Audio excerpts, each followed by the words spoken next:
Hi everyone. The following presentation is a group task that I've completed with Ellie.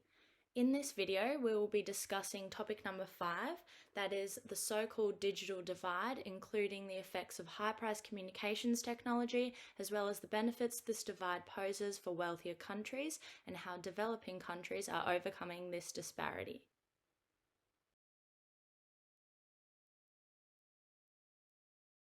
According to Professor of Communication Science Van Dijk, the term digital divide can be defined as the gap between people who do and do not have access to forms of information and communication technology.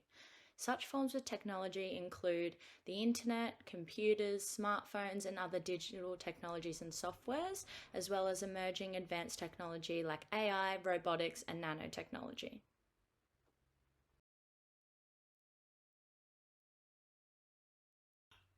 The concept of digital divide is prevalent on a global scale and relates to inequality within society regarding access to information.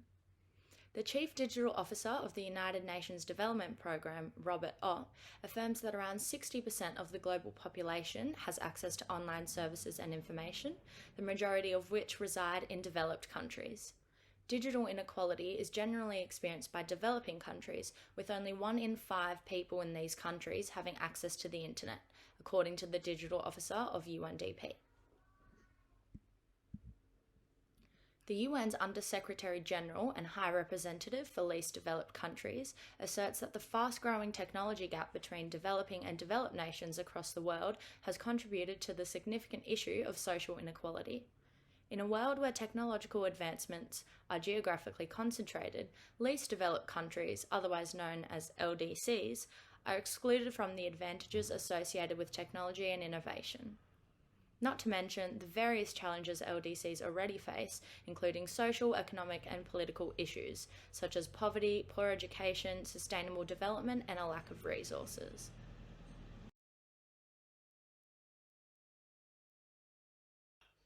Every day, the role of technology becomes more prominent. Significant aspects of social development, such as work, education, and public services, are becoming progressively more dependent on access to technologies.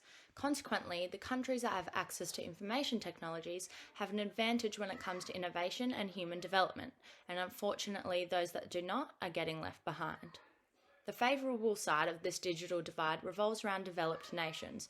The modern world is seeing remarkable breakthroughs in areas of science, technology, and innovation. This is due to developed countries having more wealth, skill, and access to resources, which places them at a major advantage. In order for technological advancements to occur, much investment in education, research and development, and infrastructure is required. For this, a great deal of expenditure is necessary.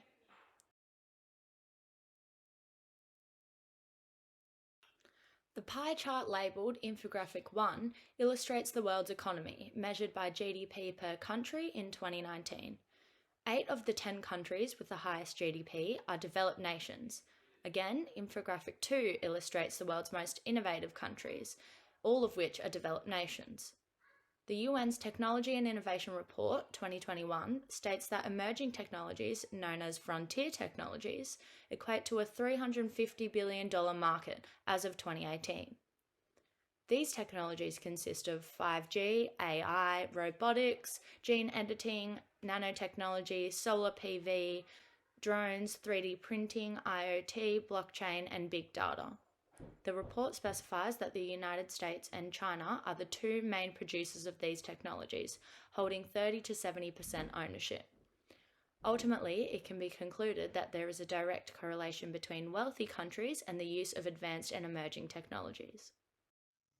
According to the United Nations, 37% of the world's population have never used the internet. This creates challenges for the economic and social factors for the marginalised people living in regional areas. Limited access to technology affects children's ability to receive a quality education.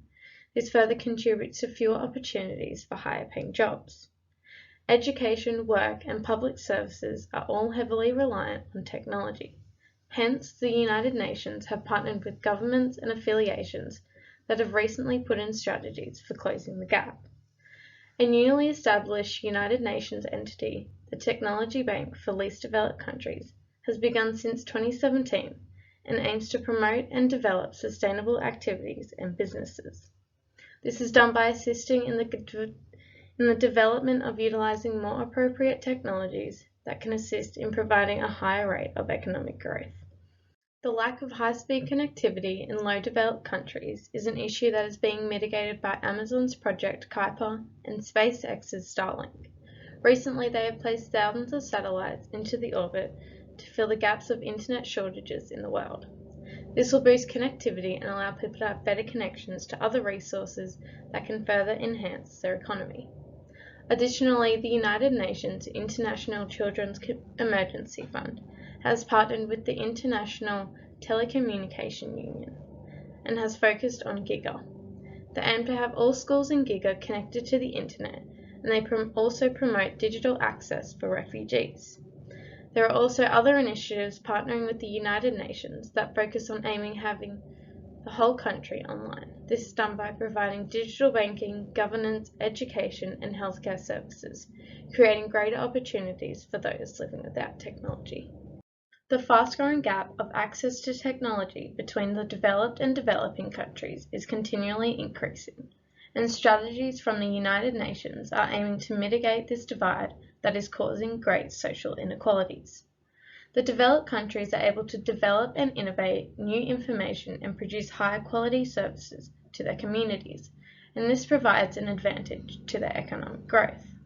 Hence, the developed countries need to assist the developing countries in order for growth and equality to be achieved in these less advantaged countries. Thank you for listening.